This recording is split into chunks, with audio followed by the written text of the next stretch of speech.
Welcome, my fellow playoff fans of our playoffs. Let's I go. don't even have words to start this. The Reds are currently sitting in a playoff seat with 6 games left to go. I'm Skylar Webker. He's Ben Brown. Thanks again for coming in this week for Late Night Reds. I know past couple of weeks we were done. Man. We were out. Mets hate winning, and the Reds keep on going. Ben, how are we feeling? Man, feeling good, man. We have not been in this spot in a really long time, so it feels good.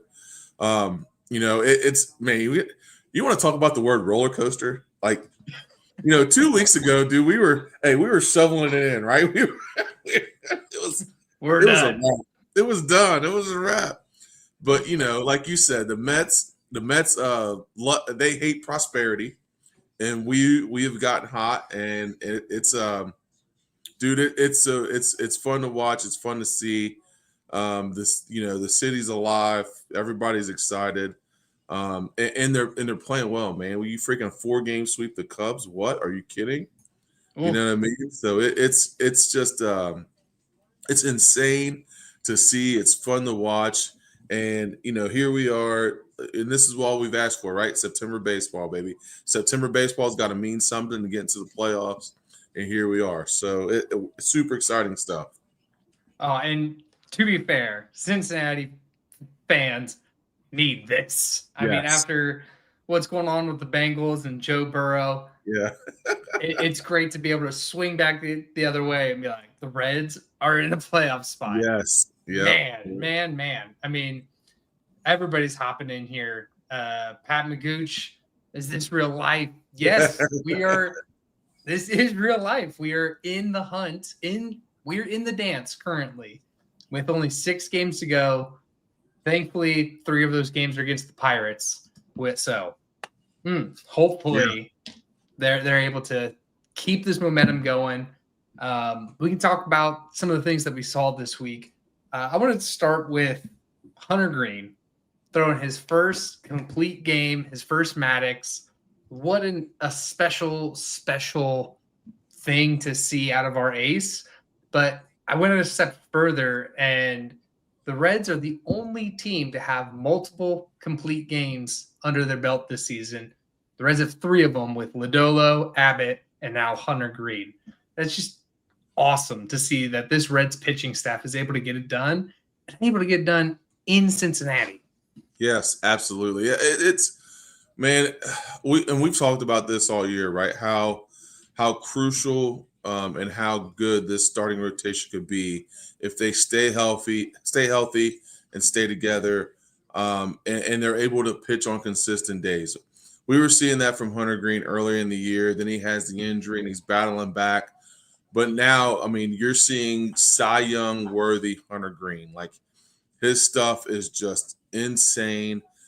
He comes out and just absolutely shoves, dude. He was just incredible. I had a friend of mine who actually went to the game, and he's a Cubs fan. Went to the game, and he was like, dude, we had no shot. He's like, we had no like he was just so good, and like he just was hitting spots. He threw a ball 101-2 in the ninth. Like he was firing BB still in the ninth inning. So it was absolutely cool to see. And all of them dudes, man, they've been on their game, man. It's been so fun to watch some guys go out there and compete day in after day out. And then it's their ability, and what they have, and what they're capable of. But when they start to reach that from 1 to 5 with Singer and Lettle and Lodolo and Green and Abbott, when those 5 are on and clicking, like it's tough. It's going to be tough for anybody to see us in a series because you don't get a day off. All those dudes can shove. All those dudes right now are starting to turn into guys that are living for the moment, right? We've been in the playoffs. We've literally been in the playoffs for 2 weeks now, right? Like we've been trying to cut this lead down, cut this deficit down, and all these guys, all they keep doing is going out and trying to compete, trying to win baseball games. So it's a lot of fun to watch, and to see them compete like that's really cool. Yeah, and Kerry puts it best in here. No team wants to see the Reds in a short series. With those guys that you mentioned, no team wants to see Hunter Green fired up, making it into the postseason. No team wants to see Andrew Abbott backdoor. I mean, just pinpoint pitches. Nobody wants to see that back foot breaking ball or from Lodolo. So I agree, Kerry. I think this rotation can take them deep. I mean, this rotation is legitimate. Offense, on the other hand, obviously we've seen up and down throughout the year, but this mix-up that Terry Francona has had with putting Ellie and Matt McLean and everybody kind of lowering in the order, I gotta say it's looking like it's working right now. It looks like there's a lot less pressure on guys and expectants to perform. I like when the lineup flips over and it just feels like the heat stays on the other team. We saw that throughout the whole Cubs series, that they just really didn't get a break in the offense because the lineup was so bottom heavy that whenever it flipped, it still was hard to hit against or to pitch against. I'm sorry. And we saw that with the success that they had, but also just how many home runs they had, how many just they didn't leave guys in scoring position. They were able to really get these guys in. Granted, they had 2 one-run games, but the other 2, they were 7 and 7. I think they scored 7 runs in both those other games. Yeah. No, yeah. It's there's a lot that goes into it, and the matrix and baseball and all this other stuff, and seeing where guys fit, and to Terry Francona's credit, he's done a lot of moving and mixing and moving guys around and seeing who fits where, who's hot. You know what I mean? Like how many other people would have had the guts to take a guy like Ellie De La Cruz and move him down to 7th in the lineup instead of batting 3rd, like he's done all year long, when we're trying to make a playoff push? Like we're trying to get there, and we're trying to win games, and we've moved one of our better players down the lineup to see if we can jumpstart him, because we had talked about this last week, like he was just bogged down, man. Like you could tell, like he was tired. He wasn't fighting in the zone like he had been earlier. He is swinging and misses a lot more. So, instead of keeping him in that 3, Terry moves him down to a 7 where there's less expectations, and he's able to go in and he hits another home run. He hits his 20th home run of the year in this series. He drives in a run. He's hitting the ball well. So it's those little nuances and figuring those things out. And I don't know if that's just being around the game so long that he just figures things out, or if it's honestly just dumb luck baseball. I don't know. But it's one of those things that for him to have the guts to move guys around in the lineup and be able to do different things, it made a huge difference, especially in this series.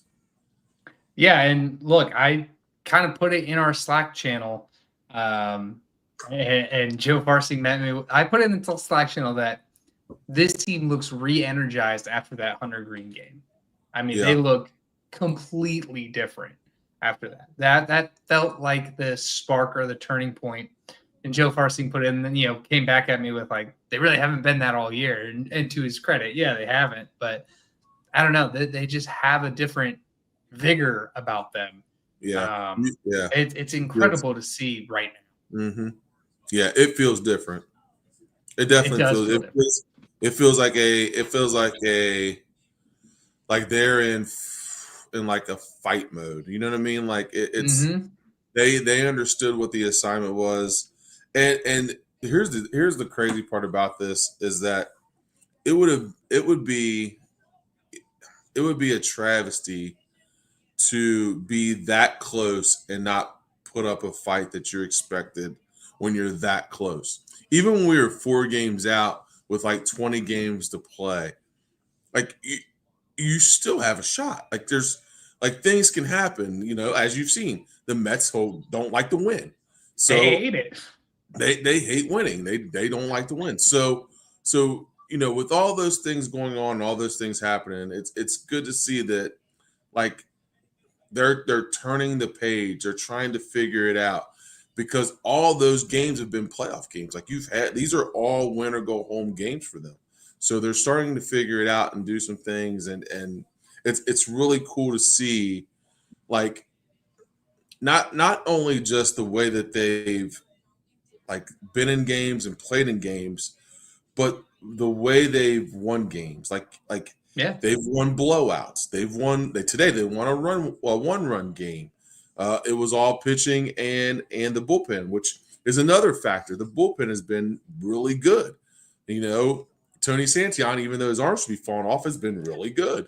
You can move Ashcraft. Ashcraft has been better. You still have Burns, who's been good out of the bullpen.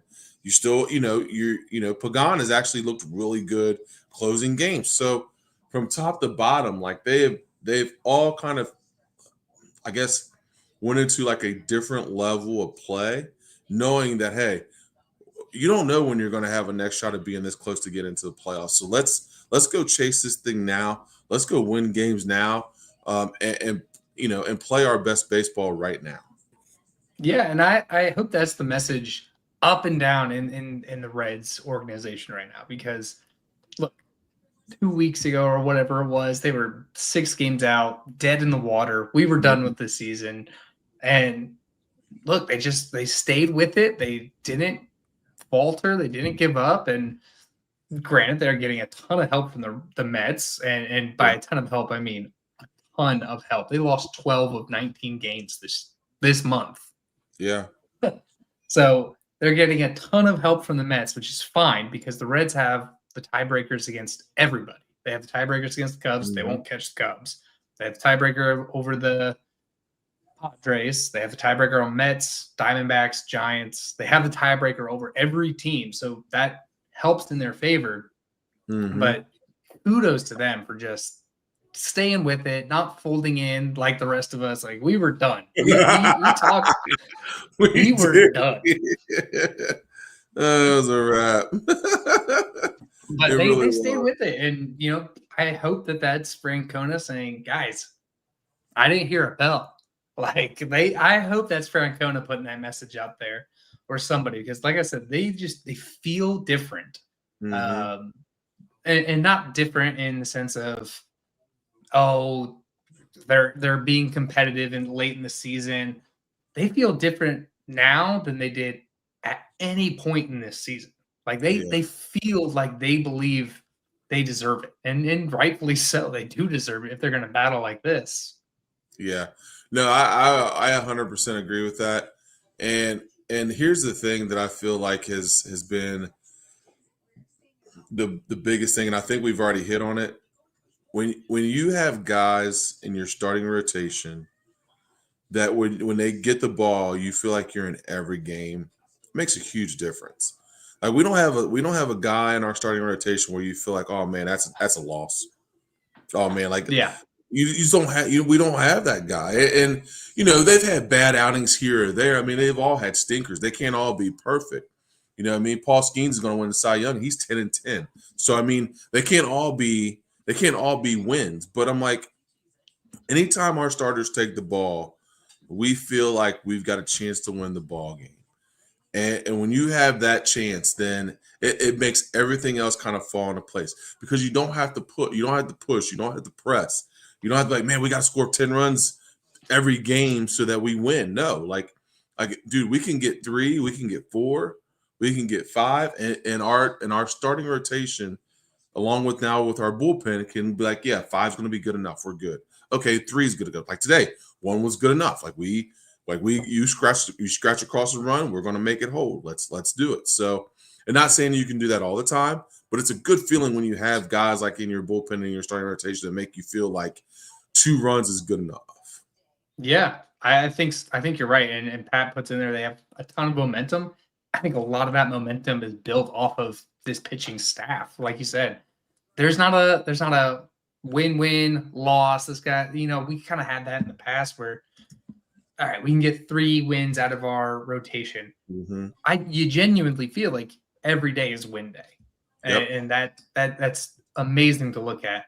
Kerry puts in here, like, have we seen the latest playoff bracket? And boy, have we. This is put it in the Louvre. As of right now, the Reds would match up against the Dodgers and the wild card. So does that feel like, oh man, the Dodgers would rather play anybody else? Or how do you think their odds are, knowing that they're going to have to go to Chavez Ravine and play in Dodger Stadium? Listen, all you can ask for is a chance, right? Like, That's true. listen, all you can ask for is a chance. So that's how I feel about it. Like, if you've got a chance to be in it, then you've got a chance to win it. You can't have a chance to win it if you ain't in it. So if we're there and we've got an opportunity to go against it, our pitching staff matches up well, and we can go out there and win some games. Like, I don't feel like with our pitching staff, I don't feel like we're out of any matchup. I think we can go out and compete. I think we can go out and compete with anybody. So, I really, it doesn't bother me that we're the 6 going against LA, because I feel like our pitching staff, we've got a chance to beat anybody. Yeah, I would agree. And I also like being on this half of the bracket because you get through LA, you go against Philly. I'd rather face Philly than Milwaukee. Yeah. Pretty much at any point ever. So Yeah. I'd rather be going against the Dodgers and Philly versus San Diego or Chicago. Well, I mean, we swept Chicago, so I'd face Chicago if I could, but right. Or Milwaukee. I agree with you that I think the Reds have the edge on the pitching. I think the starting rotation can't be matched. I know the national media is going to say that because it's the Dodgers. They're the big market team. They got everybody.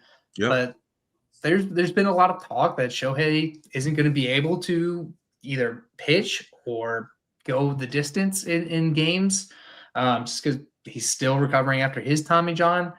Yeah. I think they've had a lot of banged up guys throughout that Dodgers rotation throughout the year. I like the Reds pitching way more than I like the Dodgers pitching. I do think the Dodgers are the more complete team, but I think you're right. Like, if you got a chance, like if you're invited to the dance, you have a chance. So that's where they are right now. They're in. They're invited. They just gotta hold on in the next 6 games. So Ben, what do you think the Reds need to do to keep this for the next 6 games? 6 games, you got to go 4-2, right? I mean, you got to win 4 of the next 6 to be able to say, yeah, we're a playoff caliber team. I would like for them to win all 6, of course, but if you go and you say you take 2 out of 3 from the Pirates, 2 out of 3 from the Brewers we finish up with, right? Mm-hmm. Yeah, so we take 2 out of 3 from the Pirates, 2 out of 3 from the Brewers. The Brewers are, Brewers are already in, so they may be resting dudes.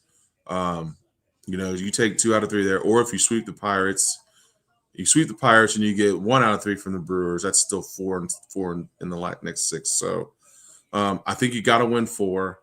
If you go 3-3, you're fine, but I think 4 really secures you, because I don't think the way the Mets are going, I don't think they can win. I don't think they can win 4 of their next 6. No, especially, Kerry puts in here, what do you think Mets fans are thinking right now? I think Mets fans are more upset that the Cubs got swept by the Reds, because that's where they're going next. Chicago's going to New York to play the Mets. And, it doesn't matter if you're locked in, if you're already seated at the table, no team wants to be swept. And they're going to take that out on the Mets series. So I hope, I'm a big Cubs fan now. Right now, I'm a huge Cubs fan. Absolutely. I'll be flying Dubs. Yeah, I mean, the thing that most worries me is that this series against the Pirates, just because we've seen all year that this Reds team plays down to their competition, and they just Yeah. get stumped by them because they're not playing Reds ball, Yeah. where they play incredible against incredible teams. So I hope that they don't falter down that same path, and they, I want to see 30 runs each game. Just keep hitting. Yeah.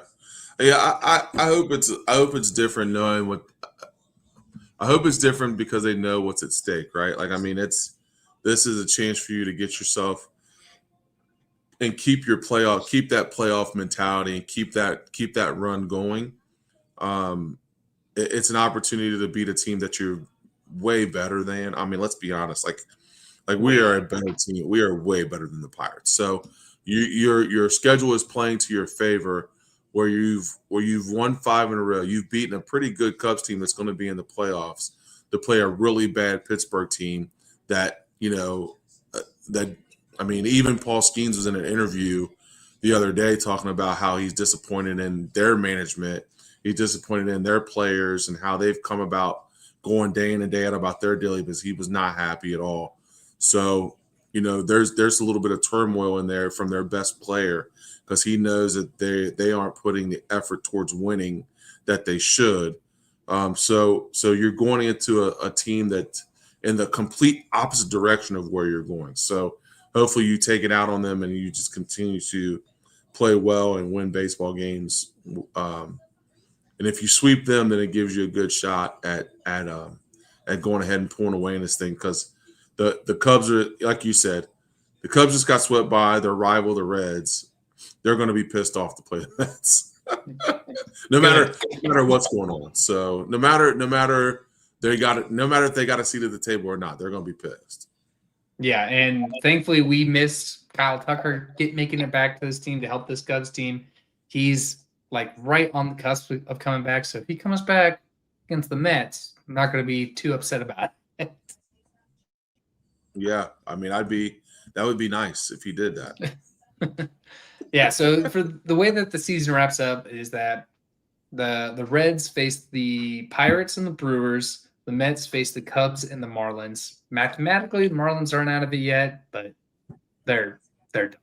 So you're really hoping that the Cubs can really, really stick it to them.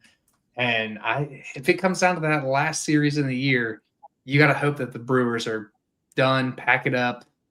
Like we don't want guys getting hurt. Let's put the bench players out there for as many games as possible, which is very likely. I mean, they're 95 wins. They're the most wins in the. I was gonna say, don't they have like 90-something wins? Like they're way ahead of everybody. Like they definitely should shut it down. They got nothing. They literally have nothing to play for. Yeah, they are. Yeah, 95 wins, which is almost 10 wins more than the next, which are the Cubs and the Dodgers at 88. So they're good. Oh no, I guess the Phillies have 92. So they should. I hope so. They could play spoiler. I don't know. To me, I think you just got to do what you can do, and that's win. You got to win against the Pirates. You can't stoop down to the competition. You have to really, really put a good effort in against the Brewers in that final season or final series in Milwaukee. I think you can control what you can control, and hell, win all 6 and leapfrog the Padres. Yep. Yeah, I was going to say, yeah. I mean, you win all 6, and you're putting yourself in a really good spot. I mean, I doubt it, but yeah. I mean, I was going to say I was taking 4 too, but you win all 6. Shoot, you're putting yourself in a really good position for sure. Yeah, I think. Thank you for the Mets for hating winning. I mean, it's incredible. They were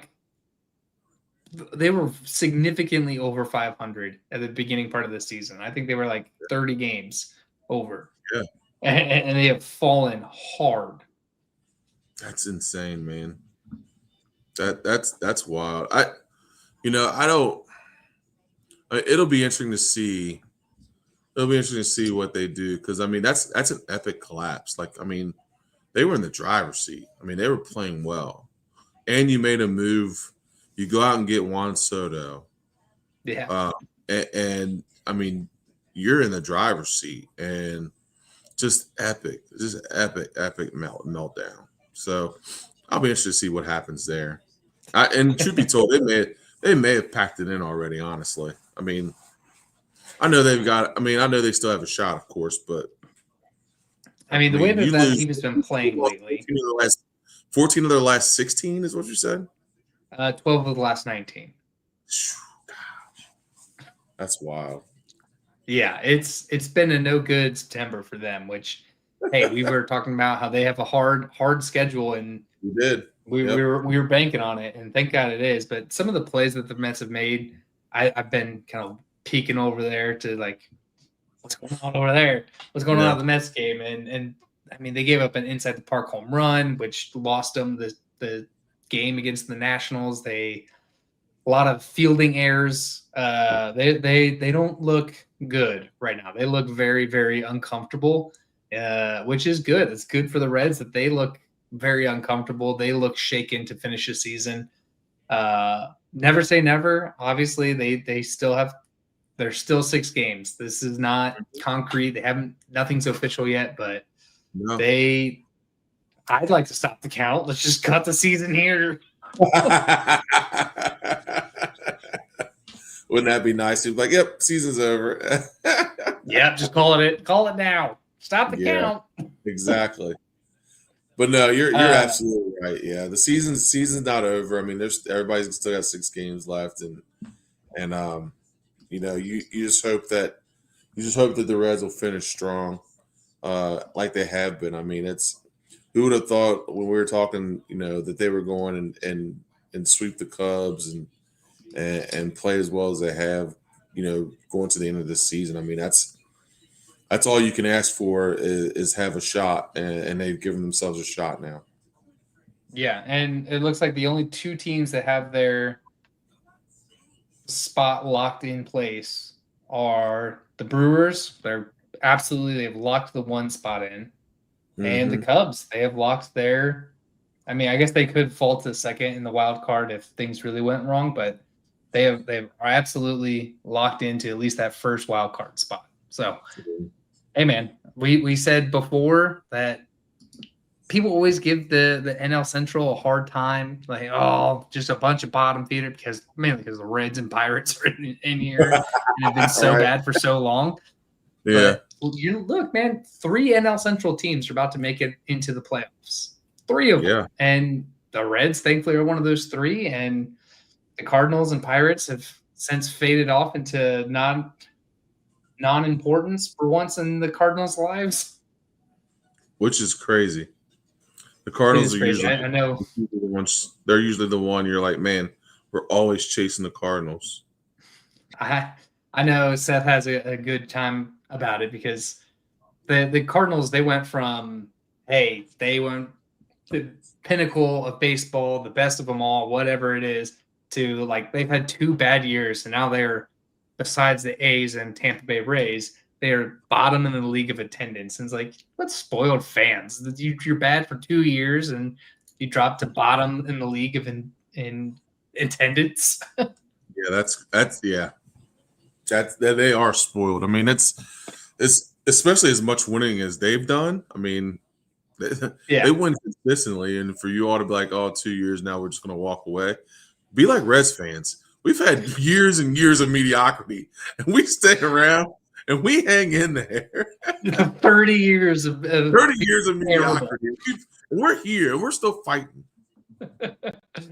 I mean, and to be fair, they don't even have a football team anymore or anything. It's just the Cardinals. It's just them and the Blues. I mean, that's true. They do still have the hockey team. They still got the Blues, which I don't know if they're any good or not, honestly. I have no. I don't think so. Couldn't tell you. But yeah, I mean, and look, I want to give some credit to Cleveland too, because the Guardians, they were 15 games out of their division, and they're about to pass the Tigers for the AL Central. I mean, they've also been just on a hunt. Yeah, that's crazy. That's a big one too, because Detroit was. I mean, they were running away with that earlier, man. They were really. I mean, they were on fire, And Cleveland is just, they've just plugged away, man. They've just game after game after game, they've put a run together that's been pretty fun to watch if you've been peeking on it. I mean, they've put together quite the run to end the season. So it's crazy that they are a half a game out from their division and still a game and a half out from the wild card. Oh wow. That's crazy. Wow. Then because Houston and That is Boston crazy. and New York fill up the wild card. Yeah. Yep. Yeah. That is wild. Kerry puts in here like my dream scenario. How amazing would it be? Like Reds, Guardians, Ohio World Series. Oh, that man, the planet would explode. They couldn't handle that. Too much winning in Ohio. Listen, the Buckeyes just won a national championship. I mean, then you have an all Ohio World Series. They wouldn't be able to tell us nothing. They wouldn't be able to tell us. The Cavaliers were good this year. I mean, until they met the Pacers. Yeah, but they still were really good. I mean, they couldn't tell us nothing. Yeah, so that would be incredible. That's literally my dream scenario. But I don't know how far it'll happen. But man, like it's both the teams hate spending money. Right, exactly. Hey, I think this team can get in. I think they could make some noise if they got in. Like we said, the pitching, they'll go as the pitching goes. Yeah. In this pit, at least the starting rotation is super solid. Go to a short rotation. Now you have Singer and Littell coming out in relief in the third or fourth, whatever it is. I like this rotation, man. I think it's going to be hard for the Dodgers to kind of key off. Now, if they don't win a game, I'm not going to be totally upset. I mean, mathematically, in my brain, they shouldn't have even been in here because look, they're getting handed this kind of playoff seat because of the Mets downfall, which, hey, if you're going to hand it out, I'll take it. I mean, the record book will say playoff appearance 2025. Yep, absolutely. No, listen. I don't want people to be misunderstood. Like I would be very happy the Reds make it. I won't be jumping for joy, but if they get beat, like the journey is what makes me happy, right? Like we've come so far from where we just, accept mediocrity. We accept losing 85, 90 games in a season. We accept, just not being good when it matters. To now we're playing legitimate baseball in September. We're sitting here with a wild card spot where we weren't at literally 3 weeks ago. We have battled back. We've been battle tested. We've gotten there. And if the Dodgers come in and sweep us, that to me, this is a successful season regardless of that. Because I think that we've kind of, it felt like we've turned the page on. We're trying to turn the page on just accepting mediocrity. Like we're trying to turn the page on just accepting, not finishing last in the Central. Like we're just, we're kind of trying to turn the page on that and be a front running contender for building on a playoff appearance. Yeah, I mean, I think you can sleep better at night losing to the Dodgers than, losing to literally anybody else at this point. I think you sleep a little easier. Like, all right, well, it's the Dodgers. Like, you had to go to Shohei Ohtani, Freddie Freeman, and Mookie Betts' house to win. So I think you sleep a little better at night about that. Then I don't know. I'd rather not lose to the Braves or the Pirates. I would that stings forever. The losing to the Phillies and the Pirates and everybody like that versus the Dodgers. No, absolutely. No, I agree with you on that. The Dodgers are a really good baseball team, and They've spent a lot of money to be where they are, and they've got a lot of talent. So for us to go in there and compete against them, just to compete will be fun. If we win, I mean, of course we want to win. I'm not saying that we don't want to win. That's definitely not what I'm saying. But if you go in there and you get swept, or you only win one, or whatever the case may be, like it, you have to be not only just realistic, but understand the strides that we've made, even if the playoff doesn't go the way that we think it would. Yeah. and Kerry puts in here, think about Gavin Lux facing his old team in the playoffs. After they just gave him his World Series ring like a month ago. Yeah. That would be crazy. It'd be crazy if he knocked him out at the playoffs and be like, you see, you guys needed me. Yep. That would be wild. Even though he played a very small part on that playoff team. But yeah, I agree. I think, look, I'm going to be rooting for the Reds the entire time. Nothing's going to change there. I hope that they go the distance. And like I said, I think they can make some noise. I think these guys love to play up and down to their competition. You're only going to get up teams in the playoffs. So, and as I've iterated many a time, this rotation will go with you. I think this rotation is ready to go. I think this rotation is ready to really go the distance with them. And I think they got the right manager at the helm. I know we've been shaky on it all year and towards the end of the year, but who else would you want to be leading these guys in the playoffs than Terry Francona? Yeah, no, absolutely. It's pretty cool to see him come off of that hiatus and have a team possibly be in the playoffs. It kind of shows you the impact that he has on baseball and managing the baseball team. So we've always said this throughout the show, trust the process, right? So even though that's harder than the saying is harder than doing, because like I said 2 weeks ago, we were like, process ain't working, buddy. Process is done. Process is done.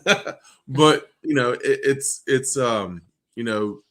to have him lead this team, possibly into the playoffs, is pretty cool to see because of all the history that he has and all the things that he's been able to accomplish. That he has a track record of winning, and he has an ability to get the best out of teams, and hopefully, the adage is always the same, right? You can't judge a team by how they start or how they go, but how they finish. And the Reds are finishing really well. So I think that if they get in, they're going to have a shot. Pitching and defense travels. So hopefully, they'll come in and they'll be able to do what they need to do and go sneak a series from the Dodgers. Yeah, and Tito came out after the game today and said that they're gonna take tomorrow, and they're not changing their rotation at all. So Hunter Green is scheduled to pitch his last outing in Pittsburgh, and I think that's intentional because you want him ready to go. Game 1, let's go. Pat puts in here like nobody wants to see Hunter Green in a short series. Hunter Green will go the distance on you. He will, like, you are gonna hell or high water to pry the ball out of his hands. Yep. And I don't know about you, but seeing 102 fly past me, it doesn't seem like very fun. No, and I, to start a series off in your first playoff series in a long time, to have that guy get the ball, and the kids say, he's a guy that wants all the smoke.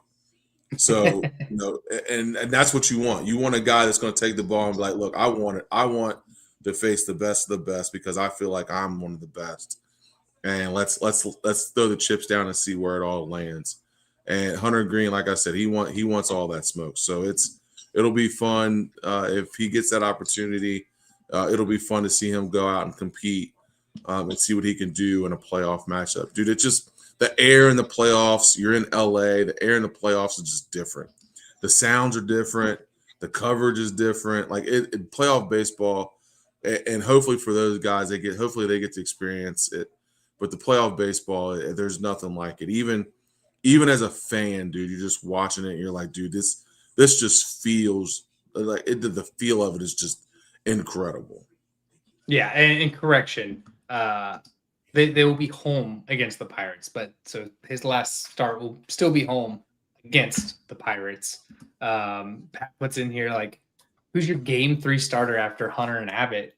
I think you got to go Lodolo, just because he's really been the Nick Lodolo we've expected to see throughout the year. He's been really good here at the back half. I also think having 2 lefties in a short series like that definitely helps, having 2 quality lefties back to back. I would go Lodolo, but I think you can make a case for basically anybody on the staff.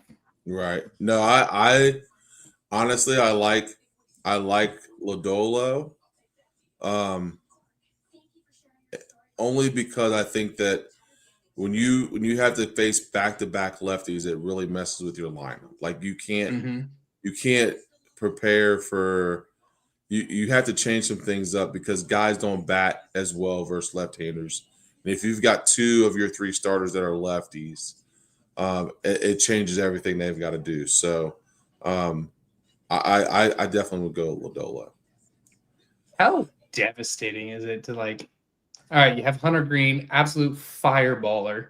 You could then throw out a lefty like Abbott or Lodolo, and then follow those guys up with Chase Burns, another absolute fireball pitcher.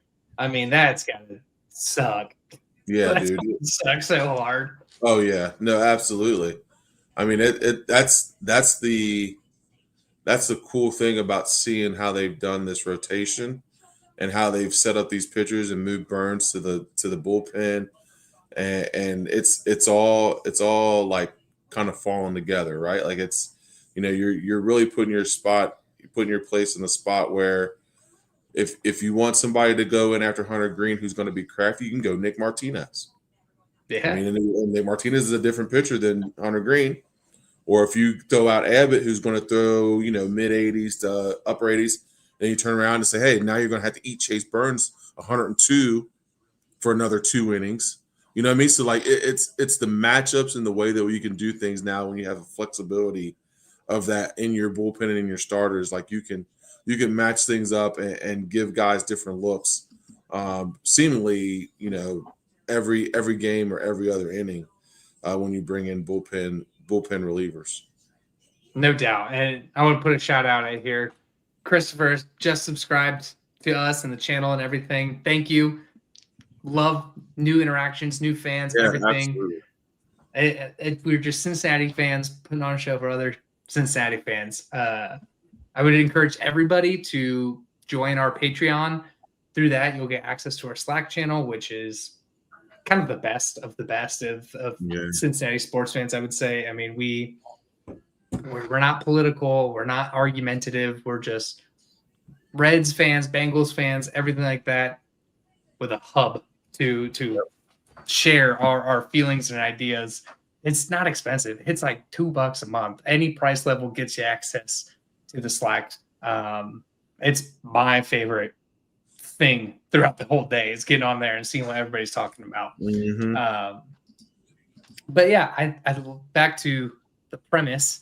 I agree. Just the mix and match that they have of pitchers, I think is quite unmatched. I mean, I don't know how many people have 2 fireballers, 2 crafty left-hand specialists, 2 guys whose arms should be absolutely stitched back onto their body in Pagan, Barlow, and Santillan. But still quality guys getting outs. And look, you even have guys like Brent Suter who can come in, give you an inning. He's not a fireballer. He's barely tipping 90 nowadays, but still giving you quality ground balls and outs. Yep. No, absolutely. Yeah. I'm telling you, if we get a shot at it, man, we're going to give people fits We're going to get people fits at what we're able to provide, and what we're able to put on the mound day in and day out. Because not everybody has that, like you said. Not everybody has what we can do and how we can do it night in, night out. So it'll be exciting, man. I'm hoping that we come out these next 6 games, do what we need to do, and then we get an opportunity at the Dodgers. Yeah, and you got to hope that the guys in your lineup are right to go here at the last bit and into the playoffs. I know Ellie looks back to form finally after a season long of dealing with this oblique thing. You're starting to get Andujar back in the lineup in a limited fashion because he's dealing with an oblique thing. Austin Hayes left the game yesterday with back spasms, so you gotta make sure these guys are able to be there so that they can produce for you. Because I mean, those are 3 pretty big bats in this Reds lineup. But man, just get in. That's all we need. Just get in. Get across the finish line. Yep. Yeah, we just got to finish strong, man. That if we do what we're supposed to do, we'll be all right. Like I said, if we treat the Pirates like the Pirates, we'll be fine. Yeah, exactly. You need 30 runs every game. Don't go easy on them. Don't show mercy. Yep. Treat the Pirates like the Pirates. Hopefully Paul Skeens wants to skip his last start and be like, what am I pitching for? Good point. Seth puts it in here. Just win, baby. That's all you got to do. Winning gets you in. Absolutely.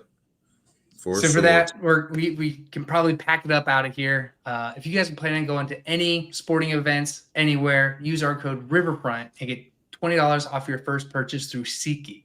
That's good for Reds games, Bengals games, plays, whatever you want. Disney on Ice, you can use it for anything. So use our code Riverfront and get $20 off your first purchase through SeatGeek. Again, join our ever-growing Cincinnati sports fandom through Patreon. It's patreon.com/RiverfrontCincy. Like I said, any price level gets you access to our Slack channel. You can ask exclusive viewer mail questions in the Riverfront Red Show with Seth. It comes out on Fridays. Get in and talk about Bengals with Owen and Caroline. Just really, really great stuff. And $2. That's it. It supports the podcast, keeps our lights on, keeps the streaming going. So yeah, join our crew through Patreon at patreon.com/RiverfrontCincy. Also give us a like and subscribe on the YouTube channel to catch the latest episodes, not only from us, but also Seth's show at the Riverfront Red Show and Welcome to the Jungle. Follow us on Twitter, Instagram, and Facebook. And please go subscribe on the audio version of this podcast for free on any platform of choice. We're on all of them. And give us a rating and review over on iTunes and elsewhere. Be a friend. Tell a friend. Go Reds. Go Reds.